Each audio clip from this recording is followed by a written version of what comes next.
Muy buenas tardes, son las 2:04 de la tarde, está en sintonía del circuito radial Venezuela News, la 104.9 FM. Ese es nuestro dial en Caracas, también estamos en Táchira, el sur del lago, en Carabobo, a través de la 92.7, nos las han apuntado aquí como una de las señales nuevas.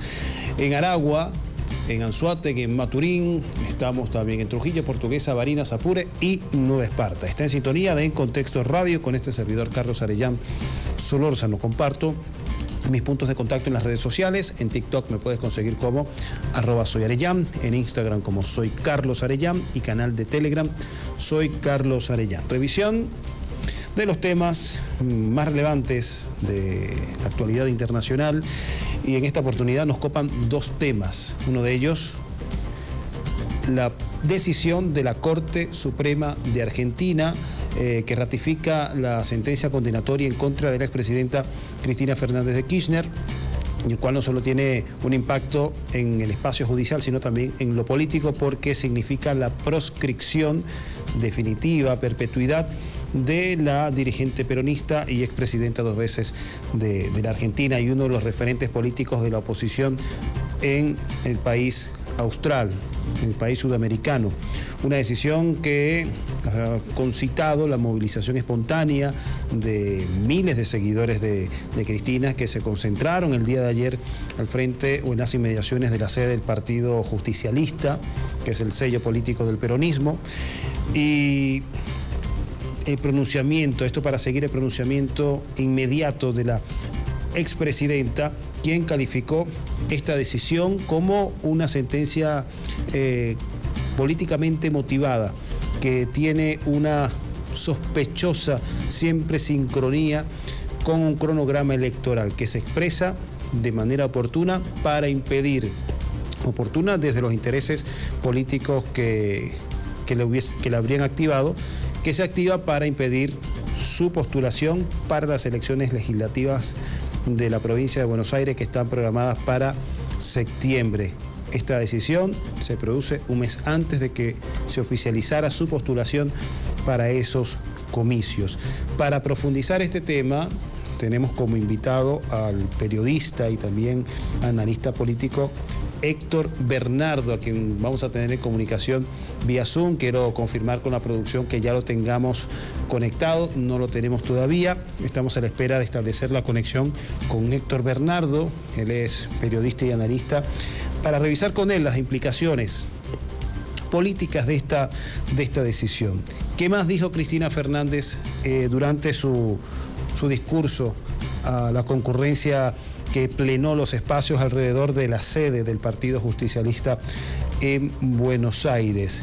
Dijo que esta Argentina no nos deja de sorprender, comparó la decisión en su contra por parte del Partido Judicial como cepo al voto popular.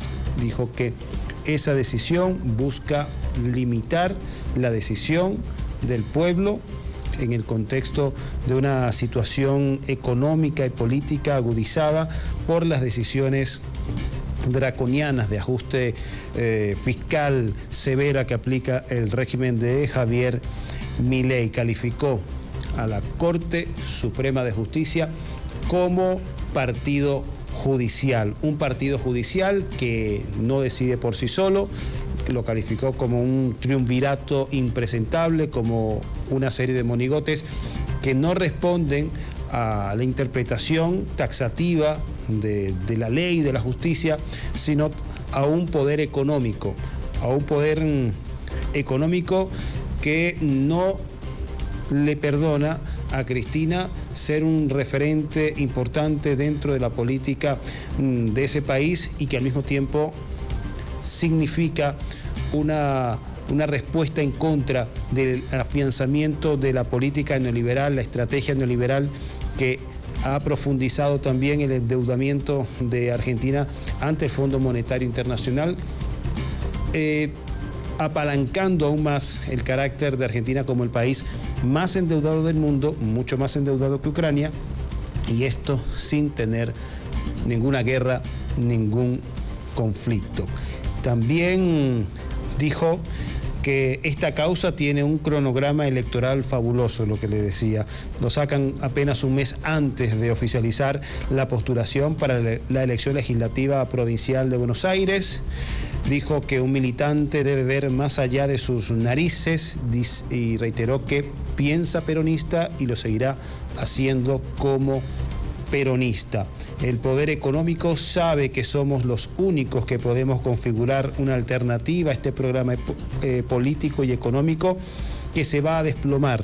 Dice que lo que está sucediendo en la Argentina, esto no va a tener un final feliz. Se refiere a las consecuencias del ajuste económico severo que está aplicando y llevando adelante Javier Milei, y que para garantizar su efectividad, el desarrollo de su plan, está también buscando proscribir a los grupos políticos y a los referentes políticos que puedan presentar resistencia. 2:10 de la tarde, vamos a confirmar, tenemos al compañero invitado todavía. Lo tenemos, nos confirman por acá. Vamos a saludar a Héctor Bernardo, periodista argentino y analista político. Muy buenas tardes, Héctor. ¿Qué tal? Buenas tardes, ¿cómo están? Un placer estar con ustedes hoy. Un gusto para nosotros, Héctor. Bueno, hicimos un preámbulo, un resumen bastante condensado. Seguramente se nos quedan temas también relevantes por fuera, pero bueno, para presentar el tema que vamos a estar desarrollando durante esta primera parte del programa y preguntarte cómo está un día después, horas después, no han pasado 24 horas, el clima en la Argentina luego de esta decisión que generó sensaciones cruzadas, mucha rabia, indignación y felicidad por parte de algunos sectores que también, contrario a Cristina, dijeron se hizo justicia. Bueno, es un día complejo, es una situación compleja, como vos bien describías. Hay sectores que en Argentina se les llaman gorilas. Vos allá en Venezuela le dirán escuálidos o en Cuba gusanos, ¿no? Pero tienen esas mismas características, ¿no? De ser sectores que odian a los sectores populares, que odian todo lo que tenga que ver con la representación de esos sectores populares, y que además odian que esos sectores populares estén representados por una mujer, ¿no? Así que se conjugan una serie de cosas para que ese grupo, esos sectores que representan generalmente un 25, un 30% de la sociedad argentina, es un sector importante, no es nada despreciable el número, ¿no? Pero que siempre ha existido, que existió. Se dice que el antiperonismo nació junto con el peronismo, nacieron al mismo momento, y esos sectores seguramente están festejando el fallo judicial en contra de Cristina, mientras que los sectores populares, los sectores de la militancia popular, los sectores que creen en una Argentina más justa, en una Argentina que puede desarrollar su industria, su ciencia, su tecnología, su universidad. Yo también soy profesor en la Universidad Nacional de La Plata. Entonces, los sectores que creemos en la educación como una herramienta de cambio, los sectores que creemos en la patria grande, en la construcción y consolidación de una patria grande, justa y soberana para todos y todas. Esos sectores hoy estamos muy preocupados y muy dolidos por este fallo, y sigue habiendo manifestaciones en distintas partes de nuestro país. Hoy aquí en La Plata, en la ciudad de La Plata, en donde yo estoy, que está a 60 kilómetros de la ciudad de Buenos Aires, se está convocando para una nueva manifestación a las 4 de la tarde hora argentina, o sea, dentro de una hora.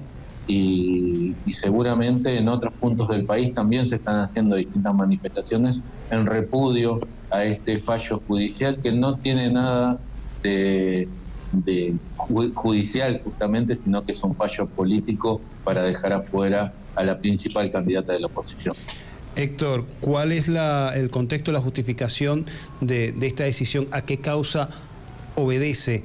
¿Y por qué la expresidenta dice que tiene una característica sospechosamente muy oportuna, porque siempre coincide con cronogramas electorales?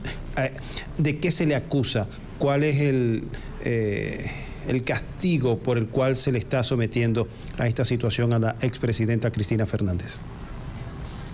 Bueno, este proceso se trata de una causa conocida como causa vialidad, que se trata de una serie de obras públicas que se hicieron en la provincia de Santa Cruz, y que fueron construidas por el gobierno nacional. Pero lo primero que hay que señalar es que, bueno, la denuncia que hace uno de los directores de esa entidad, que se llama Vialidad Argentina, que es la que controla las rutas y las autopistas en Argentina, la denuncia que hace el director de esa entidad durante el gobierno de Mauricio Macri es que hubo sobreprecios en la construcción de esas rutas y autopistas y que esos sobreprecios implicaron un retorno, como se suele decir, ¿no es cierto?, entre la empresa constructora y quienes le otorgaron esa construcción, que sería el gobierno nacional conducido por Cristina Fernández de Kirchner. Esa fue la denuncia que se hizo, ¿no? Tras ello, una auditoría del propio gobierno de Mauricio Macri determina que no hubo sobreprecios en la construcción de esa ruta, que todas las obras que se declararon y que se financiaron fueron hechas, y que todas esas obras fueron hechas en los precios y en los costos que implica hacer esas obras. Una propia auditoría del gobierno de Mauricio Macri, digamos, del opositor que ha iniciado la persecución judicial y política contra Cristina Fernández de Kirchner. Además, hay que señalar que esas obras estaban dentro del presupuesto nacional, por lo cual fueron aprobadas no solo por el Ejecutivo, no fue una decisión de Cristina Fernández de Kirchner de manera unilateral de hacer esas obras y de otorgárselas a esa empresa a ese precio, sino que esas obras pasaron por el Congreso Nacional para ser aprobadas dentro del presupuesto, fueron votadas por diputados y senadores del oficialismo y de la oposición que aprobaron el presupuesto y que aprobaron la realización de esas obras a ese precio. Y esas obras se realizaron y, como dije, no hay ningún exceso, ningún sobreprecio en el costo de esas obras. Después, el juicio sigue con denuncias periodísticas, más que nada, y con una serie de chats que no son chats en los que participa la expresidenta, ni son chats ni siquiera en los que se nombre a la expresidenta. Entonces se avanza con eso en un juicio, en una primera instancia que te cuento esto que es casi increíble y que debería haber hecho caer el juicio desde ese primer momento. El fiscal que la acusa y uno de los jueces de la causa que la debían juzgar jugaban al fútbol juntos en la quinta de Mauricio Macri, en la quinta del entonces presidente Mauricio Macri. O sea, el principal opositor a Cristina Fernández de Kirchner jugaba el fútbol con el juez y el fiscal que la estaban juzgando y acusando. Eso ya debería haber hecho caer esa causa, y esa causa, además de que no tenía pruebas, como se ha señalado en muchas ocasiones, como estoy remarcando recién, se sostiene solo por la denuncia periodística, por la persecución y una serie de hipótesis que van desarrollando los fiscales y que no demuestran nunca en ningún momento.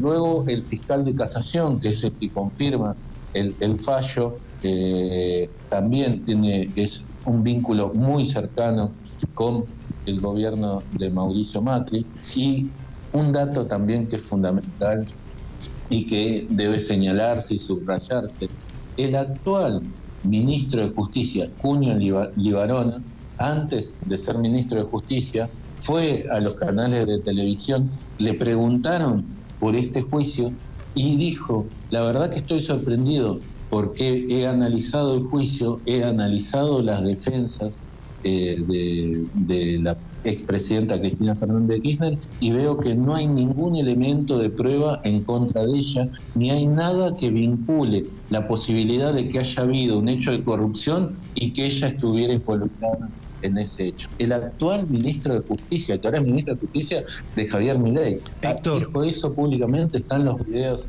en YouTube, se pueden buscar como Cunio de Libarona en Animales Sueltos, que es el programa en el que estuvo y hizo esas declaraciones en las que señalaba eso.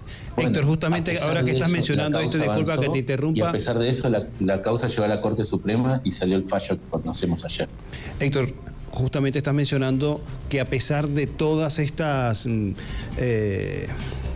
revelaciones que dan cuenta de que no había pruebas en contra de Cristina Fernández y que la admiten incluso actores políticos que están adversa a ella de manera franca, la causa siguió en un espacio en el mediático, que ha sido un actor también fundamental en esta operación en contra de Cristina Fernández.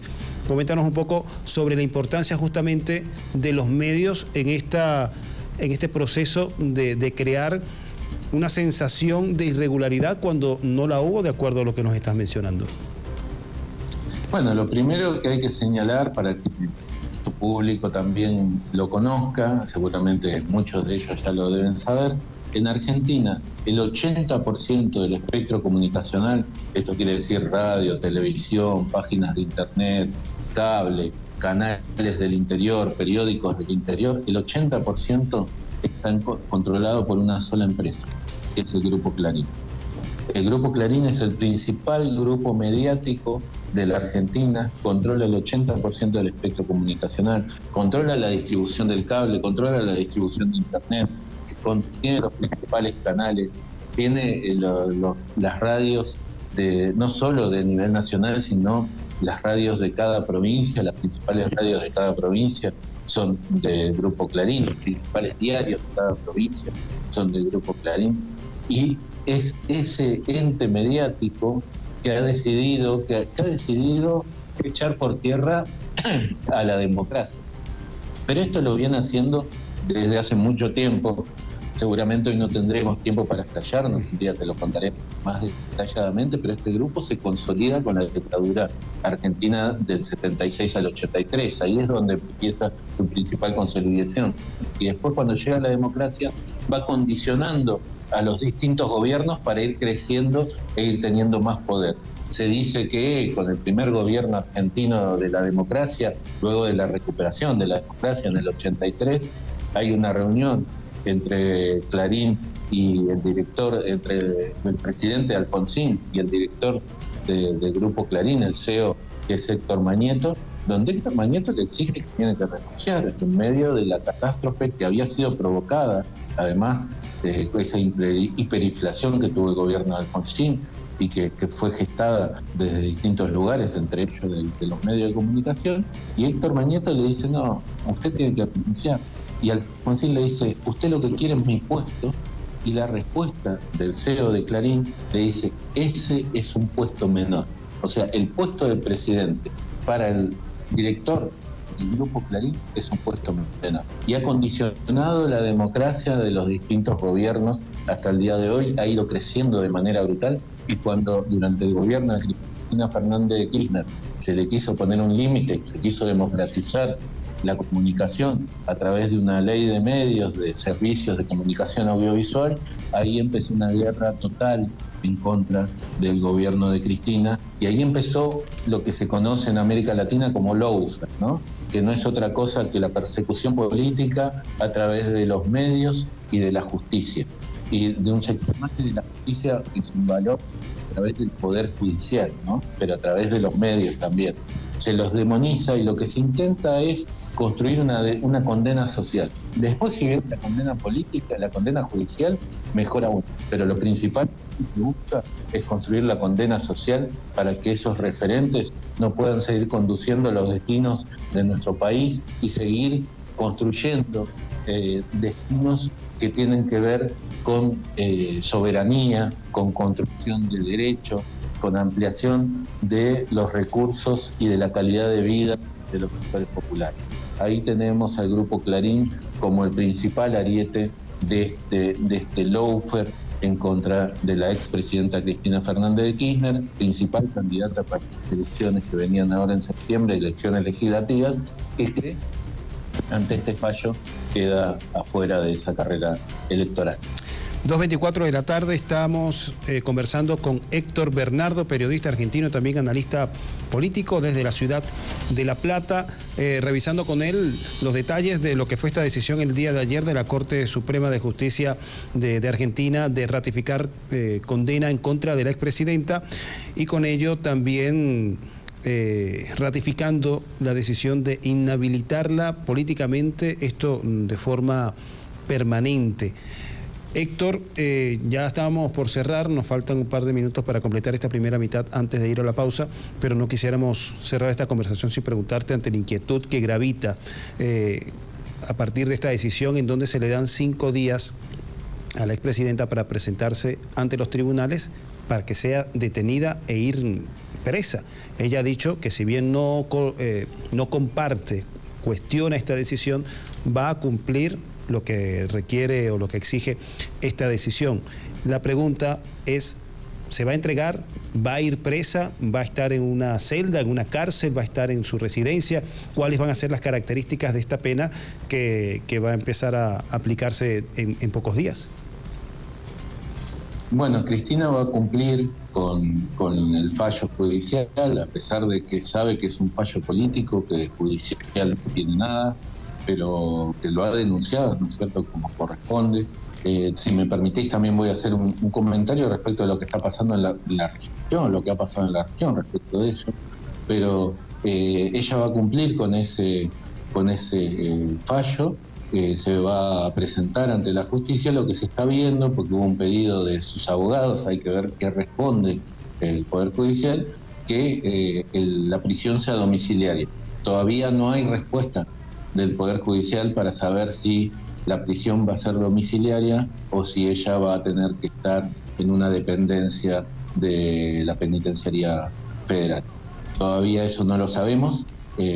Seguramente hay sectores que quieren humillarla a Cristina y que van a buscar que ella esté en una celda, que esté desprovista de la mayoría de los recursos posibles para tratar de castigarla aún más. Pero hay sectores que, digamos, que creo incluso dentro del gobierno, para tratar de evitar que este conflicto siga escalando, van a ver si se le concede la prisión domiciliaria. Todavía no está definido. Y simplemente para cerrar, y yo sé que tenés poco tiempo, quería remarcar que esto es un caso más de lawfare como el que se ha dado en la región. Recordemos que cuando se condenó a Luis Ignacio Lula da Silva, el fiscal Darañón dijo, cuando lo acusó, dijo, no tengo las pruebas, pero tengo la convicción de que ha cometido el delito. Un fiscal no puede acusar sin pruebas, un fiscal necesita tener pruebas, no convicción. Y el juez Darañón, el juez Moro, cuando lo condena, dice, lo condeno por hechos indeterminados. Eso está en el fallo del juez Moro. Y cuando se lo condena a Rafael Correa en Ecuador y también se lo proscribe, tampoco hubo pruebas en contra de él y la condena es por influjo psíquico. Se dice, no se pudo demostrar que Rafael Correa cometiera ningún delito, pero el fiscal y el juez dicen que influyó psíquicamente para que otros cometieran delitos.